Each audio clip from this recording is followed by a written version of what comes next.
बदलापूरच्या घटनेची पुनरावृत्ती गोवंडीमध्ये पाहायला मिळाली। 6 वर्षीय विद्यार्थ्यासोबत असभ्य वर्तन करण्यात आले।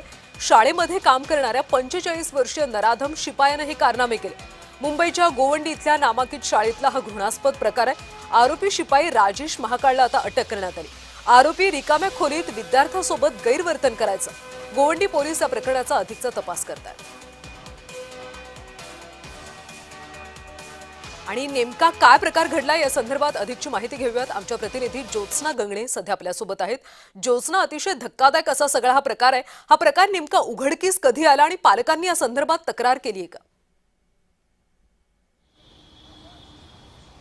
कल्याणी, अगदी बरोबर आहे। मुंबईच्या गोवंडी या परिसरातल्या एका शाळेमध्ये हा प्रकार घडलेला आहे आणि शाळेचाच 45 वर्षीय शिपाई जो आहे राजेश महाकाळ नावाचा, तो एका 6 वर्षीय विद्यार्थ्यासोबत गैरवर्तन करत असताना जी आहे ती घटना समोर आलेली आहे। आणि विशेष म्हणजे या 6 वर्षाच्या विद्यार्थ्याने त्याच्या पालकांना असं सांगितलं की गेल्या वर्षभरापासून हा राजेश महाकाळ नावाचा नराधम जो आहे तो त्याच्यासोबत आणि त्याच्या इतर जे वर्गातले मुलं आहेत त्यांच्यासोबत असले प्रकार करत होता।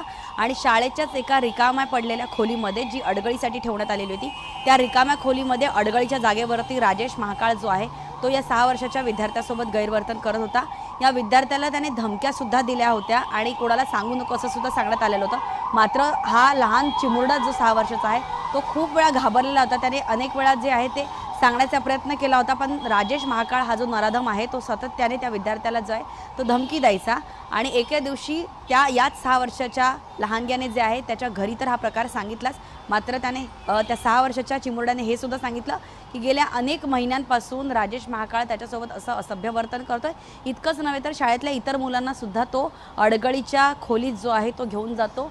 वॉशरूमला घेऊन जाण्याच्या बहाण्याने, म्हणजे लहान मुलं असतात त्यांना एकट्याला वॉशरूम सहसा पाठवत नाही, त्यामुळे अशा प्रकारचे शिपाई जे आहेत ते या लहान मुलांना वॉशरूमला घेऊन जात असतात आणि त्या ठिकाणी अशा प्रकारचे शिपाई जे आहेत ते या लहान मुलांसोबत गैरवर्तन करत असतात। आणि त्यामुळे आता शाळांमध्ये शिकणाऱ्या लहान मुलांचा प्रश्न मुंबईसारख्या ठिकाणी गंभीर होत चाललेला आहे। असे प्रकार जर वारंवार घडत असेल आणि विशेष म्हणजे जर शाळेतलाच स्टाफ जर असा करत असेल तर मात्र या शाळेच्या विद्यार्थ्यांच्या सुरक्षेचा प्रश्न ऐरणीवरती आलेला आहे। गोवंडीसारखा परिसर आहे जिथे खूप मोठ्या संख्येनं गर्दी असते, अनेक लहान मुलं या शाळेमध्ये शिकायला होती, मात्र हा लहान चिमुरड्याला एक माणूस 45 वर्षाचा धमक्या देतो, अशा प्रकारचं गैरवर्तन करतो आणि विद्यार्थ्यांना धमकावतो, घाबरवतो। अशा प्रकारचा हा प्रकार संपूर्ण समोर आल्यानंतर जो चिमुरडा आहे त्याच्या पालकांनी गोवंडी पोलीस स्टेशनमध्ये या संदर्भात तक्रार दाखल केलेली आहे आणि पोलिसांनी सुद्धा या राजेश महाकाळ या आरोपीला या नराधमाला जे आहे ते अटक केलेली आहे। त्याच्या विरोधात जे आहे ते पॉक्सोचा गुन्हा सुद्धा दाखल करण्यात आलेला आहे। आणि या प्रकरणामध्ये शाळेच्या इतर स्टाफची, मग ते शिक्षक असो, प्रिन्सिपल असो आणि इतर जे शिपाई आहेत त्यांची सुद्धा चौकशी केली जाणार असल्याची माहिती पोलीस सूत्रांकडून मिळते। इतकंच नव्हे तर आता हे जे विद्यार्थी आहेत लहान, यांना थेट पोलीस चौकशी करू शकत नाही, कारण विद्यार्थी घाबरलेले असतात। त्यांना हा घडलेला प्रकार जो आहे नेमका काय आपल्यासोबत प्रकार घडलेला आहे असं त्या विद्यार्थ्यांना कळतही नसतं।